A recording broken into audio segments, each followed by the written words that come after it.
તો નમસ્કાર અને વ્લોગ નંબર 56માં બધા જનું સ્વાગત છે. આજે 56મો દિવસ, પણ આજે દિવસ એ પણ છે કે આપણે આજે પાછા અમરેલી તરફથી રાજકોટ તરફ જવા નીકળશું. અને આ મિત્રો સાથેની યાદો અને ફેમિલી સાથેની યાદો એ જે આપણા મગજમાં જે કેપ્ચર થાય છે ને એ સૌથી બેસ્ટ પળો હોય છે.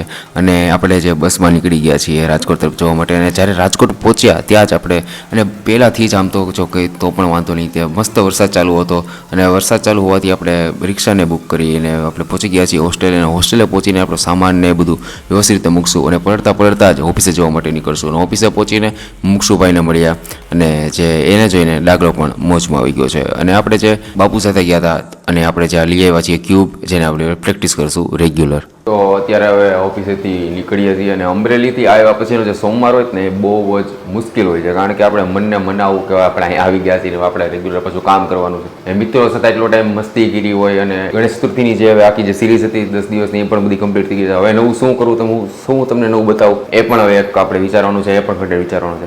અને આજનું રાજકોટમાં હમણાં ને આજે હેલ્મેટ આજે કાયદેસર થઈ ગયું, એટલે હેલ્મેટ ફરજિયાત પહેરવાનું, બાકી ચલાણ ફાટશે. બરોબર, તો હવે હું મુક્ષુભાઈને પૂછી. મુક્ષુભાઈ, આ વિશે શું કહેવા માંગશો? આપણે હેલ્મેટ યુઝ કરવાનું આવે ને આપણે કાર જ યુઝ કરી.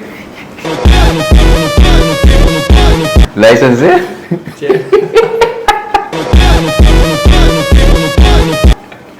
પણ હેલ્મેટ મને લાગે ત્યાં લગી રાજકોટમાં 340 ઉપર તો ગાડી હાલતી નથી. તમે ક્યાં હેલ્મેટ એમાં વાપરો? તમે સરકારે બનાવ્યા નિયમ, તેનું પાલન કરવું એ આપણી ફરજમાં. બસ કાંઈ વાંધો નહીં. બસ નીકળીએ જતીનભાઈને મળીએ. હવે મેં જતીનભાઈ સાથે મળવાનું તો કીધું, પણ આપણે મળીએ, આપણે એની કંઈ ક્લિપનું એવું તો ઉતાર્યું જ નહીં. તો પણ હું તમને એક રોડ બતાવવા માંગીશ, છે કે ચોકનો.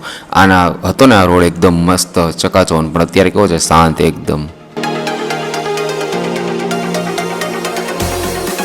અને આપણું લખવાનું અને વાંચવાનું કામ રેગ્યુલર જે પૂરું થશે, સોરી વાંચવાનું નહીં, કારણ કે આપણે આજે બ્રેક લેશું એક અને વહેલા સુઈ જશું એટલા માટે. અને વોટર ઇન્ટેક કરીને આજનો દિવસ કમ્પ્લીટ થાય છે. તો let's make tomorrow better than today. જે માતાજી લખતા જજો અને મળતા જજો. Thank you.